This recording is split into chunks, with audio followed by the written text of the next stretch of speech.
नमस्कार, स्वागत, अभिनंदन। आज बात क्लास 10th के अर्थशास्त्र की।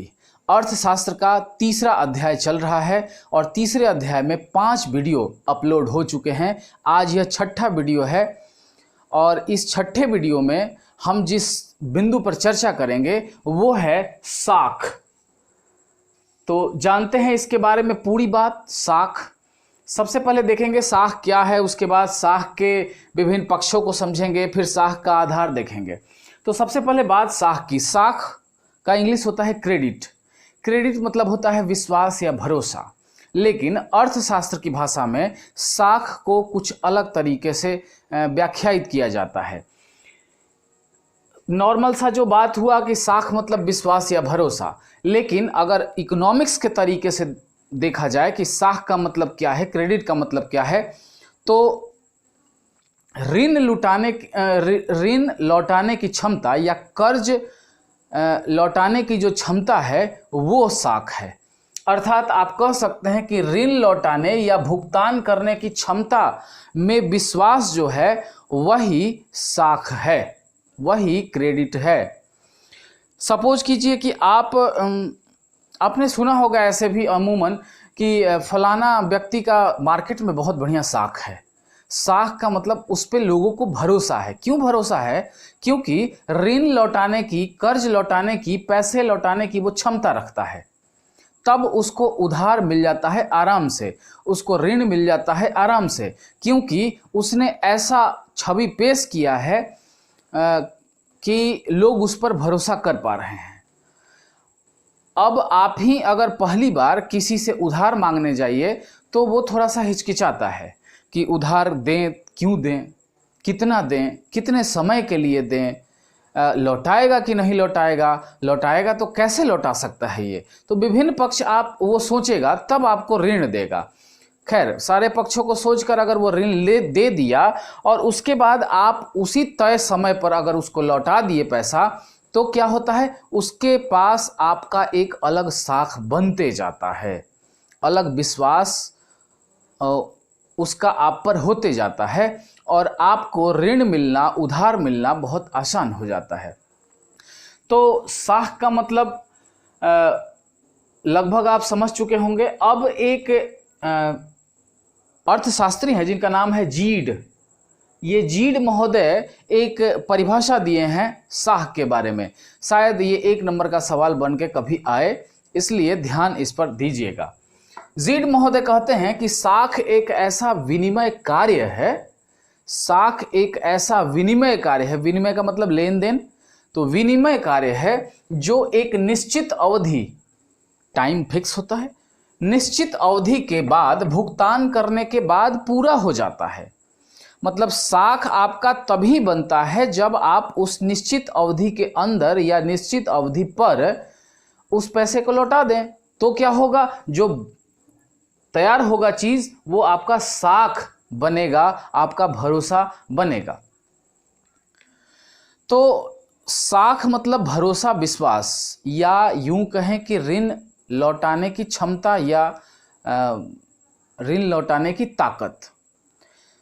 अगर आप ऋण समय से लौटाएंगे, कर्ज जो भी आपको मिलता है वो कर्ज जरूरी नहीं है कि पैसे के रूप में भी हो। अगर मान लीजिए कोई बड़ा सा होलसेलर वाला आपको माल दे देता है, यूं ही आप अगर साड़ी का बिजनेस करते हैं और वो साड़ी पहले दे देता है, कहता है कि जाइए बेच के आइएगा तब पैसा दीजिएगा, तो अगर आप बेच के भी पैसा न दें तो आपका साख उसके यहाँ खराब होगा और अगली बार से वो आपको साड़ी नहीं देगा।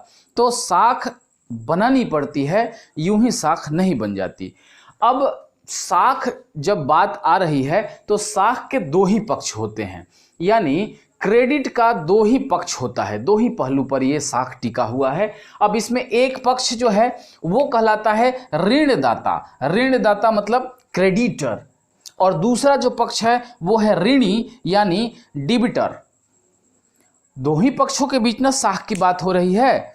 या तो हमको कर्ज लेना है तो हमको उन पर भरोसा होना चाहिए, और उनको कर्ज देना है तो उनका हम पे भरोसा होना चाहिए। यानी कि एक दूसरे पर भरोसे का जो नाम है उसे हम साख कह सकते हैं। ठीक है, तो साख के दो ही पक्ष हैं, ऋणदाता यानी क्रेडिटर और ऋणी यानी डिबेटर। अब परीक्षा में यहां से सवाल पूछ सकता है कि साख के कितने पक्ष हैं, या निम्नलिखित में से कौन सा साख का पक्ष है। ऑप्शन ए ऋणदाता, ऑप्शन बी ऋणी, ऑप्शन सी ए और बी दोनों, और ऑप्शन डी इनमें से कोई नहीं। तो ऑप्शन सही होगा ऑप्शन सी, ऋणदाता और ऋणी दोनों, ये साख के दो ही पक्ष हैं। ठीक है, अब आते हैं आगे कि साख का आधार क्या हो सकता है, बेसिस ऑफ क्रेडिट क्या होगा।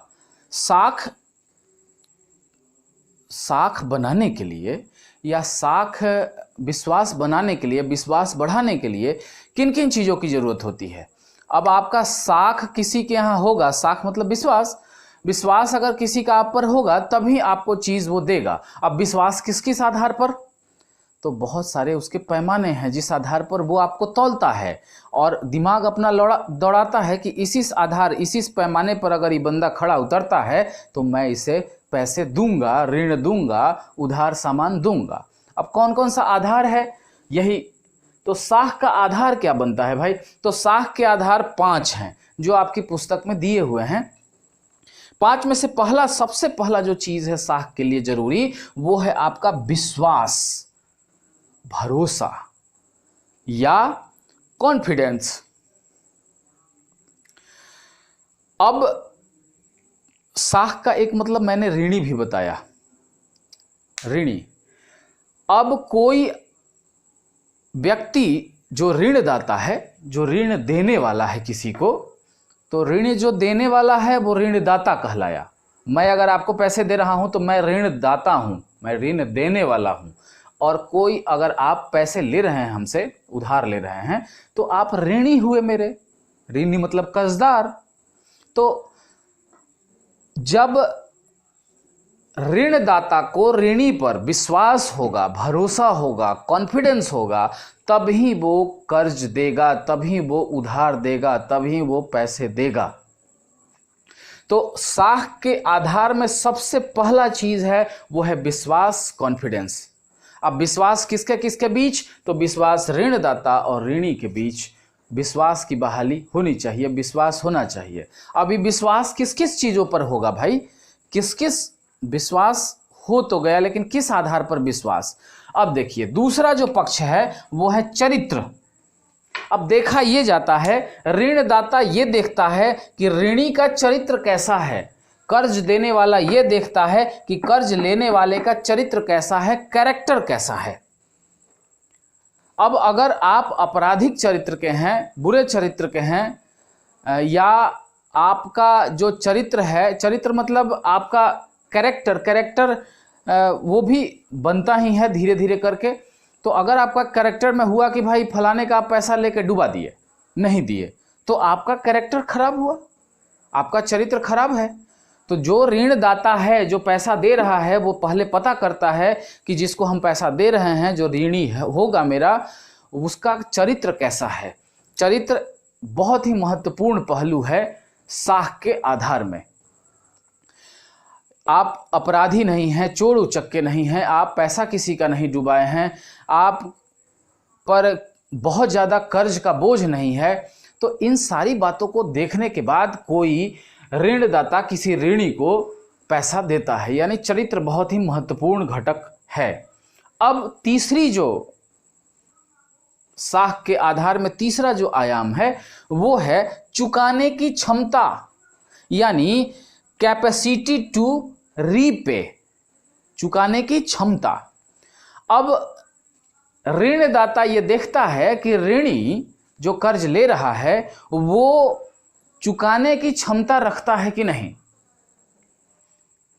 चुकाने की क्षमता का मतलब, अब जैसे मैं सरकारी नौकर हूं, सरकारी नौकरी करता हूं, तो मैं किसी से कर्ज मांगने जाऊंगा कि हमको भाई 1 लाख रुपया आप दे दो, तो वो बंदा पूछेगा हमसे कि आप क्या करते हैं आप, तो वो जानना चाहेगा कि इसका सोर्स ऑफ इनकम क्या है, पैसा ही कितना लगभग कमाता होगा, या कितने पैसे महीने में या साल में कमाता होगा, उस हिसाब से ही वो आपको कर्ज देगा। अगर आप 2000 का महीना कमाते हैं और कहिएगा कि 1 लाख रुपया दीजिए, तो वो जोड़ेगा कि कितना दिन में इसके पास 1 लाख रुपया जुड़ेगा और तब हमको देगा। तो चुकाने की क्षमता ये बहुत ज़रूर देखता है ऋणदाता कि चुकाने की क्षमता ऋणी के पास है कि नहीं है, यानी कि सोर्स ऑफ इनकम, आय का जो साधन है उसके पास, वो किस किस तरीके से इसको आय होता है, वो चुका पाएगा या नहीं चुका पाएगा, नियत समय पर चुकाएगा कि नहीं चुकाएगा। तो ये सारी बातें चुकाने की क्षमता के अंतर्गत वो देखता है, ऋणदाता देखता है। तो चुकाने की क्षमता है कि नहीं, कैपेसिटी ऑफ रीपे है कि नहीं आपका, इस आधार पर ऋणदाता किसी ऋणी को ऋण देता है, कर्ज देता है। अब तीसरा जो चुकाने की क्षमता अगर आप समझ चुके हैं, तो चौथा जो पहलू है साख के आधार में, वो है पूंजी और एवं संपत्ति, यानी कैपिटल एंड वेल्थ। अब देखिए, पूंजी यानी कि रुपया पैसा, और संपत्ति यानी उस रुपए पैसे से आपने किन किन चीज़ों को बनाया है। आपने मकान बनाया है, आपने 20 बीघा 10 बीघा ज़मीन खरीदा है, आपने शहर में कोई मकान खरीदा है, यानी कि आपका चल पूंजी कितना है और अचल पूंजी कितना है, यानी संपत्ति कितना है और कैपिटल कितना है। तो पूंजी और संपत्ति, अब देखिए, जैसे ही आप ऋण किसी के पास पैसा लेने जाएंगे कि भाई हमको 20 लाख या 10 लाख रुपया चाहिए, तो वो ऋणदाता जो ऋण दे रहा है 10 लाख 20 लाख या देने वाला है जिसके पास आप मांगने गए हैं, वो देखेगा कि आपकी पूंजी कितनी है और आपकी संपत्ति कितनी है, यानी पैसा कितना आप रखे हुए हैं और आपकी संपत्ति यानी जमीन जायदाद कितना है आपका। उस हिसाब से ही आपको वो कर्ज देगा, क्योंकि वो जानता है कि अगर ये बंदा मर गया, अगर ये बंदा भाग गया, तो मैं इसकी संपत्ति को एक्वायर कर लूँगा, मैं इसकी संपत्ति से उतना पैसा अपना निकाल लूँगा, उसकी संपत्ति मेरी हो जाएगी। इसीलिए लोग लिखा पढ़ी भी करवाते हैं कि आप वो रजिस्ट्री नहीं, उसको आप कहिए कि जाके न्यायालय में इसके बजाते स्टाम्प पेपर पर लिखा पढ़ी होता है कि मैं इनको इतना पैसा दे रहा हूं, और वो भी स्वीकार करते हैं कि हाँ मैंने इतना पैसा इनसे आज की तारीख में पाया। तो ये सारे जो काम है वो कागजी होते हैं। सपोज कीजिए बैंक क्या है, बैंक, अगर बैंक में आप लोन लेने जाते हैं, लोन मतलब कर्ज लेने जा रहे हैं, तो कर्ज लेने जब भी जाइएगा तो आपसे बैंक वाला पूछेगा कि आपका खेती बाड़ी कितना है, यानी कि इनकम ऑफ सोर्स क्या है आपका, आप कहाँ कहाँ से इनकम करते हैं, आपकी कितना खेत है आपका, और शहर में मकान है, तो वो सबका एक मूल्य आंकेगा कि आप अगर 20 लाख रुपया बैंक में लेने गए हैं, तो बैंक वाला पूछेगा कि कितना ज़मीन है आपका, ज़मीन का कागज़ लाइए। तो वो देख लेगा कि हाँ इसके पास 20 बीघा ज़मीन है, और 20 बीघा ज़मीन का जो मूल्य है, वैल्यू है, वो लगभग 20 लाख रुपया है। अगर आज की डेट में ये बंदा भाग जाता है तो उसके ज़मीन से मैं उतना पैसा निकाल लूँगा, तो वो राज़ी होता है कि ठीक है आपको 20 लाख रुपया मिल सकता है। बाकी ज़मीन का कागज़ या ज़मीन कोई एफिडेविट या कुछ ऐसा बैंक का प्रावधान होता है जिससे अगर आप पैसा लेके भाग जाएं, पैसा लेके आप डुबा दें, आप यूं कह दे कि मैं कंगाल हो गया, मेरे पास कुछ नहीं है, तो आपकी ज़मीन से बैंक वाला उतना पैसा आपकी ज़मीन को एक्वायर कर लेगा और उसको नीलाम कर देगा, बेच देगा, और वो अपना पैसा पा लेगा। तो इस तरह से पूंजी और संपत्ति भी एक आधार है साख का। तो कहता है ना लोग कि उसी को मिलता भी है जिसके पास कुछ होता है। पैसा भी लोग उसी को देता है, ऋण भी उसी को मिलता है, कर्ज भी उसी को मिलता है जिसका पहले से मार्केट में वेट होता है, जिसके पास कुछ संपत्ति होती है। क्या देख के लोग आपको देगा पैसा? चेहरा देख के? चेहरा देख के कभी पैसा नहीं मिलता है, कर्ज कभी नहीं मिलता है। जब भी मिलेगा तो आपकी पिछली संपत्ति, बैक की संपत्ति देखी जाएगी कि मकान कितना है बंदे का, लगभग कितना पैसे का मकान है, खेत कितना है, और भी प्रॉपर्टी जो आपने बनाया है, वो सारा चीज आंकने के बाद ही आपको ऋणदाता ऋण देता है। कर्ज देता है। तो साख का महत्वपूर्ण आधार है ये जो पूंजी और संपत्ति है ये भी ऋणदाता को भरोसा दिला देता है कि हाँ इसको ऋण दिया जा सकता है, कर्ज दिया जा सकता है। उस आधार पर आपको वो ऋण देगा। अब आपका खेत है 2 बीघा, कहिएगा कि हमको 50 लाख रुपया चाहिए, और 2 बीघा का आपका मूल्य लगा रहा है कि 2 लाख रुपया है, तो देगा 50 लाख? कभी नहीं देगा। तो 2 चीजें हैं, एक तो भाई जानना है उसको कि चुकाने की क्षमता है कि नहीं, यानी ऋण इसका इनकम कितना है महीने का या साल का इनकम कितना है वो जरूर देखेगा। और दूसरा देखेगा कि पूंजी और संपत्ति इसके पास है कि नहीं, चल संपत्ति कितना है, समझे कि नहीं। अब देखिए रुपया जो है वो चल संपत्ति है, क्योंकि रुपया भागते ना रहता है, कभी आपके पॉकेट से निकल जाएगा, कभी पॉकेट में आ जाएगा, कभी उनके पॉकेट से उनके पॉकेट में चला जाएगा। तो रुपया जो है ये चल संपत्ति है। लेकिन जमीन जो है वो चलता है, एक जगह रहता है, तो वो अचल संपत्ति है। आपका मकान अचल संपत्ति है, तो चल अचल संपत्ति इसके अंतर्गत आता है, पूंजी और संपत्ति के अंतर्गत। ठीक है। अब आइए अगला जो सबसे लास्ट जो चीज है साख के आधार में, वो है ऋण की अवधि, यानी पीरियड ऑफ लोन। अब एक ऋणदाता क्रेडिटर ये देखता है कि जो उससे कर्ज मांगने आया है, अर्थात जो ऋणी है, डेबिटर है, वो कितने दिनों के लिए कर्ज मांगने आया है। 10 महीने के लिए, 5 महीने के लिए, 2 महीने के लिए, 4 महीने के लिए, भाई कितने महीने के लिए आया है। चूंकि पैसा वो देगा, कर्ज देगा जब, तो देखेगा ना कि कितना दिन के लिए मांग रहे हैं और हम उतना दिन के लिए दे पाएंगे कि नहीं दे पाएंगे। तो ये एक तरह से ये देखा जाता है कि आप कर्ज कितने दिनों के लिए मांगने आए हैं। अगर ये सारी चीजें आपकी सही हैं, विश्वास सही है, चरित्र सही है, चुकाने की क्षमता भी है आप में, पूंजी और संपत्ति भी है, तब तो ऋण की अवधि लंबा भी हो तो ऋणदाता ऋण दे देता है, कर्ज दे देता है।